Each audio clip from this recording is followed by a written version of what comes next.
This is just a fun project on the side because there have been some interesting things that happen. I'm sure you recognize the drone.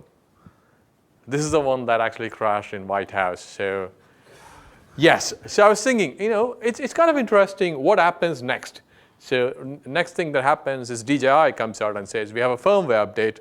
We won't allow you to fly it anywhere. So I went, okay, this is interesting. This is a larger problem where we have robots and we want them to actually behave according to whatever we say. And I need to do something about this in my spare time.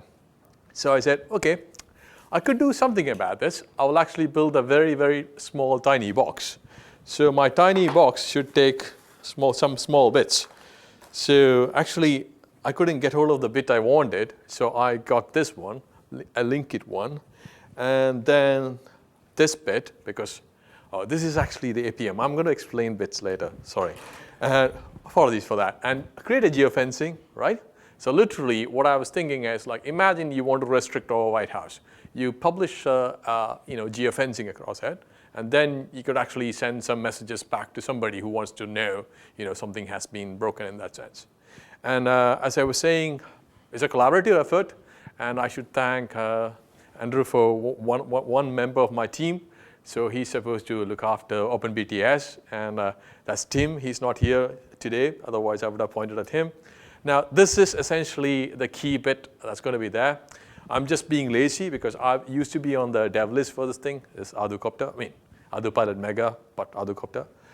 So I thought, look, this is something I know, so what I need to do is just do a small extension. It already actually gives you like this version doesn't actually show it. So you can get 4 wires out, the transmit straight comes out, and you can actually plug it straight. And normally, what you normally would do is one of these.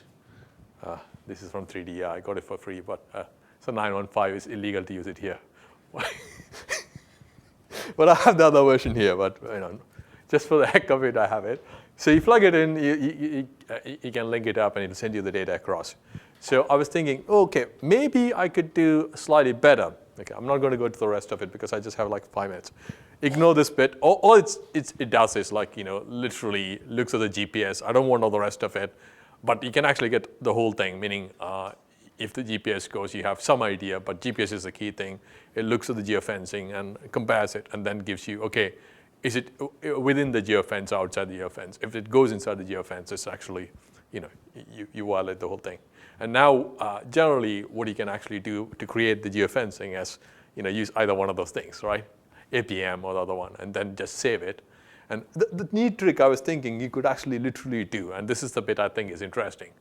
And I don't think I can actually do this on the APM and as Autopilot Mega right now. There's no space left on it.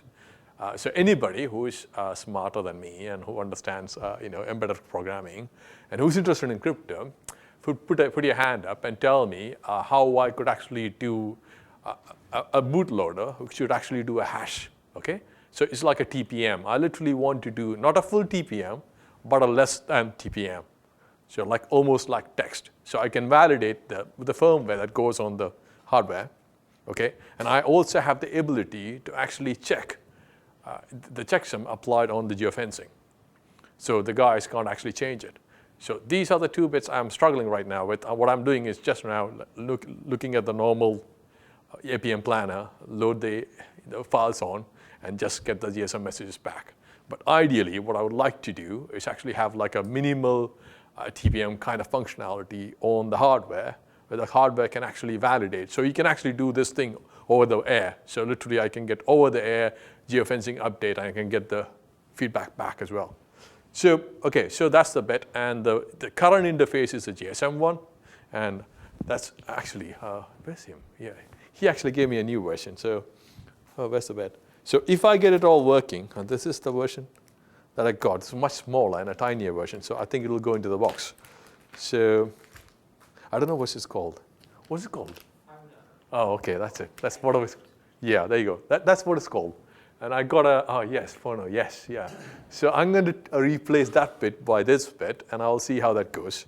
And I don't know if it'll work properly or not. And one of the things I really love to do is a visualization bit, if it works properly. So as it stands right now, no visualization, nothing. I get a message here. Literally what I do is draw a box and just walk across. as in a GPS sense, walk across and see if it pushes out anything. That's all I'm doing right now. I don't actually use the normal BTS, open BTS, or anything like that. I'm using a Vodafone SIM. So that's the next bit. So I am thinking when I do the project, which I'm planning to take it to Burning Man for fun, of course. It should be a reason to go to Burning Man. So I'm planning to do this, and I've actually dragged Tim to volunteer to run the Open BTS for us. So that's the bit that I'm going to get help with. And the thing that I would really, really love to do is the last bit, where I could actually get all this thing visualized on a Google map, where every violation actually goes across the geofencing. That would be really cool, but I don't think that'll happen with my time. Okay, so yes, right, that's all I was thinking. Okay, so generally that's what happens when I fly. So any questions?